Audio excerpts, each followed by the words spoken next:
Back here on Locked On UConn, as we continue to learn more about new head football coach Jason Candle, we've been talking with those that have had a very close working relationship out in Ohio during his time over the last 16 years.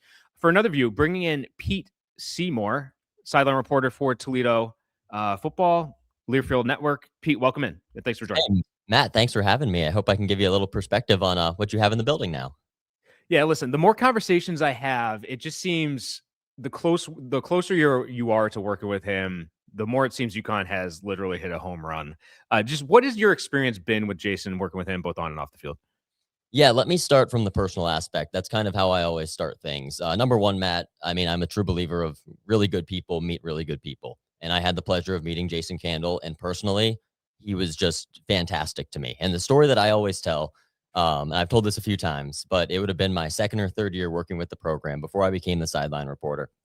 It was a tough loss in the Bahamas Bowl to Middle Tennessee State. And we had every plane problem in the world. I mean, we got home at 4 a.m. from the beautiful 75, 80-degree Bahamas to snowy, rainy, 20-degree Toledo, Ohio. My point there is, as being a member of the radio crew, I was always treated first class. And that day, after every delay we had, after losing a really tough bowl game, really long trip, the last people off that plane, Jason Candle, his wife, and his very small children. At that moment, I realized that, hey, this is more than football. There's a person behind this figure, and he is a fantastic human being. Yeah, and it seems that personal relationship. We got to meet him on Monday. He had his intro press conference, a breakout session with the media. It just seems the personal relationships he builds is very, very important to him, and it's not fake. It's real. He's a real person. That's the key thing that I keep hearing. He's real. You see the same? 100%. And you'll learn that. I know there's still some staffing things we have to figure out. Credit a lot to Coach Candle for a lot of the staff staying right now at Toledo to be able to coach in their upcoming Boca Raton Bowl. But yeah, I absolutely would echo that. And you guys will learn more and more that his staff is the exact same way. This was the first year I really got to interview every one of his assistant coaches, even some of the operations guys, from the strength coach on up. And again, I don't know who's going to be moving to Connecticut or not at this point. But my point there is that every single one of them would go to war with Jason Candle. And that it is such a family atmosphere. And it's a real relationship. Does it take a minute to probably build that trust and build that relationship with them? Absolutely. Because like any great coach, great person, they have a really close circle who they trust a lot. But you come to realize why they trust those people. It's because they have always been there for Coach Candle. And those guys, like they were there for Candle, were there for me too. So that culture, it seems very, very strong in Toledo. That comes probably a little bit. I've heard a bit about his Mount Union experience, and Matt Campbell came from there. Jason Candle came from there. Nick Sirianni. Just what can you say about the culture that's been developed and resides currently within the Toledo football program? Well, I think the best way to speak of this is at our press conference on Monday. They had announced that a large contingent of the players for Toledo are playing in the bowl game. And I think that speaks to it perfectly. He built that culture. These are guys here that are used to winning. I mean, no losing seasons under Coach Candle at Toledo. We all know that. He was a proven winner, but he develops guys in a way that the culture stays strong no matter who he brings in. Again, to put it in perspective, last year I was at the NFL Combine with Darius Alexander and Maxon Hook. And those guys both came back to the sideline this year. Darius Alexander comes up and gives me a hug. I mean, this is an NFL player for draft pick for the Giants, right? And it's just that culture. He went up and down the line with every player, every coach, shook their hands. And it is really cool to see how it all trickles down. Again, he's an NFL player, doesn't have to do this stuff. And I guess another way I can put it too is that the guy who's stepping in to be our linebackers coach for the bowl game, Dan Bolden, longtime player at the University of Toledo, the linebackers love playing for him. I mean, he was a guy who mentored these guys coming through. And every player I talk to, I do a player profile each and every week. Every player I talk to can rattle off the guys that they learned from and say, hey, we just want to build what they started here. And that's the culture he brought at Toledo. Yeah, and I think that the way you describe it sounds like that's all dependent on the type of person, never mind football, the type of person you're bringing in to build that culture. The foundation's already there. You're bringing in guys that are going to fit in and do things the right way. Absolutely. Yeah. It was plug and play at Toledo. I mean, how many other MAC programs can say they just consistently churn out NFL talent? Emmanuel McNeil-Warren, our safety this year, he's going to be a high draft pick. And it's been, like I said, it's been really cool to see how he's been able to develop guys as well, because he might go and again, year after year after year, number one recruiting class in the Mid American Conference. He's bringing in guys that develop to go to the next level. I think that's the one thing I've been really impressed with this program is the fact that they just churn out NFL talent, and it's not just NFL talent. I mean, these are guys that are getting big time minutes at the biggest stage of it all, and it's all because of what this coaching staff did. And so, speaking outside of Toledo, how about his relationship on the recruiting trail with those high school programs within the state of Ohio? UConn hasn't really had a huge pipeline from Ohio. I assume he's got very, very close relationships there, just given his history and where he's been. Do you speak on the recruiting side of things? Yeah, and when you asked me earlier about what he's bringing to the program, the first thing I probably should have said was relentless recruiter. He is an absolute relentless recruiter. And again, it's all about relationships. And one of the comments I've gotten both from athletes and assistant coaches at the University of Toledo was a place where Jason Candle made it so they didn't paint the picture for recruits. This is how it goes. You don't paint the picture. It is, hey, you get into this building, this is exactly what's going to happen. And I know that really resonated a lot with 18 and 19-year-old kids. And with Ohio, he always wanted to win the recruiting battle here. Of course, you have Eastern Michigan, Western Michigan, Central Michigan, not too far away, Bowling Green, just 25 miles away. You have to win the 3-4 hour radius around Ohio, and Ohio football is very strong. So number one, I know he always wanted to get some of the best guys around the area, and that's proven. He absolutely has. He went to the transfer portal to bring in some guys like Chip Trainum this past year, develop that relationship. And again, just to speak to character, Chip came in after being at Kentucky, Ohio State, steps foot on campus, and he's named a captain. That's just, again, a kind of the person that Jason Candle recruits. Also, I don't know if you guys have found this out at all yet, but he has a very, very strong pipeline for the state of Florida too. So he recruited Florida and then was the offensive coordinator, and has a very strong connection to Tampa. And I think 3 of the 4 defensive backs in the second ranked defense in the country this year are all from the state of Florida. Switching it on to the field, you mentioned winning.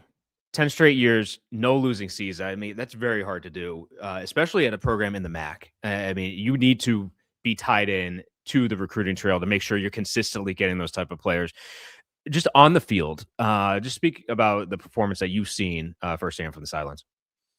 Consistency and respect. I mean, I know that your guys' athletic director came out to Central Michigan. Props to him. That was a freezing day. That was like 20 degrees and snowing in Mount Pleasant, Michigan.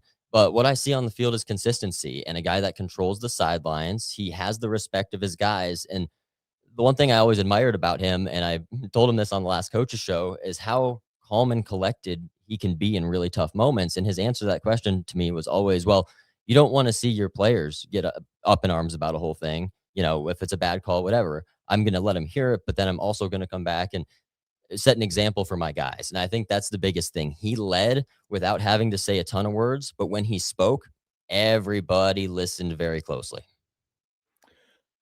And then with his staff, I hear he's got a lot of trust in the coaches that he surrounds himself with, especially on the defensive side of the ball. Just what you've seen from that in terms of the staff relationship as well.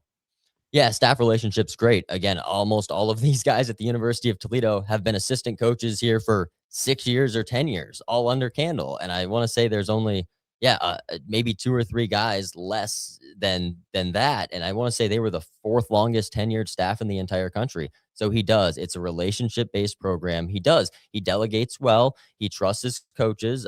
Vince Karras, I know he left to go to Syracuse now, but the defense was fantastic this year. And yeah, again, his relationship with his coaches, it's a family environment. And again, when I speak to them, they all just have so many good things to say about Jason Candle. And when you have those people saying those things behind your back, to just a radio guy, you realize that it is a very genuine relationship. So I think that's what the program was built around, a very genuine relationship between him, his assistant coaches, and I would say the fans and administration too. I really would.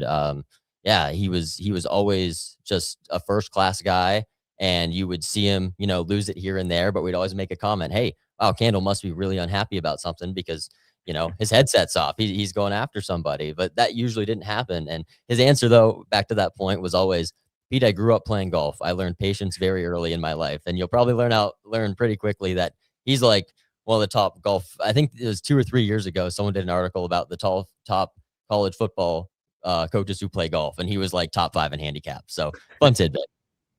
Interesting. So those of us here in Connecticut, we don't know too much about Toledo and the Toledo football program and what he had to work with on campus from a facility standpoint.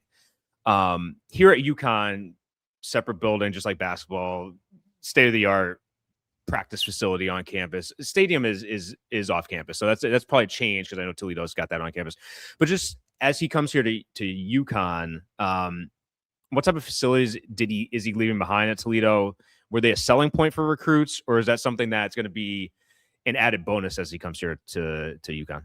No, that's a great question, because to be completely honest with you, I've been to every single Mid-American Conference stadium, and Toledo's facilities are first class. The Larimer complex is fantastic. It was always a selling point. I know a lot of recruits would come in and say, wow, this is a Power 4 athletic complex. But again, give credit to him because he was obviously the offensive coordinator before this. So it's been a long time that Jason Candle has had a hand in improving all of this. And of course, you have to give a ton of credit to the athletic department too. Over the last few years, they've just started to elevate that. But Toledo's facilities are great. The Larimer Athletic Complex, fantastic. Yeah, definitely a selling point. But yeah, it'd be pretty cool to see UConn's. I'd always like to come out there and see that basketball arena.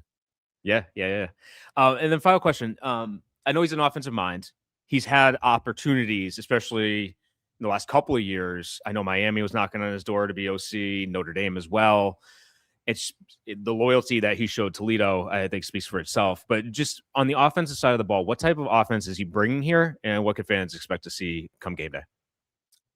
I think that's one thing being down on the field this year, Matt, that it opened my eyes a little bit about the kind of offense that he runs. And he'll spread the defense out, but then he also really establishes the running game. If you go over Toledo's stats over the past few years, the years that they struggled, they weren't really able to run the football. So you're going to see a bit of a ground and pound, but I can tell you, even, when we talk closed circuit on the radio broadcast, we're like, man, Candle is really in his bag right now with everything that he's calling. And I know that was one thing that he did have 2 co-offensive coordinators here at Toledo. Again, I don't have any idea if that will change or whatever, but he was still the play caller.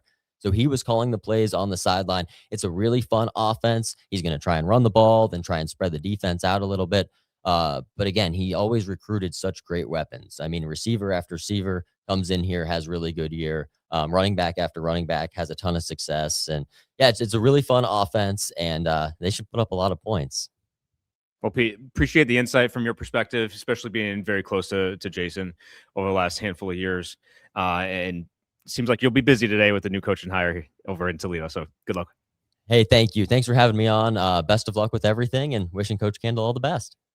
All right. And that's a look at from a Toledo perspective on Jason Candle. On the other side, we'll be prepping women's basketball's matchup with USC on Saturday.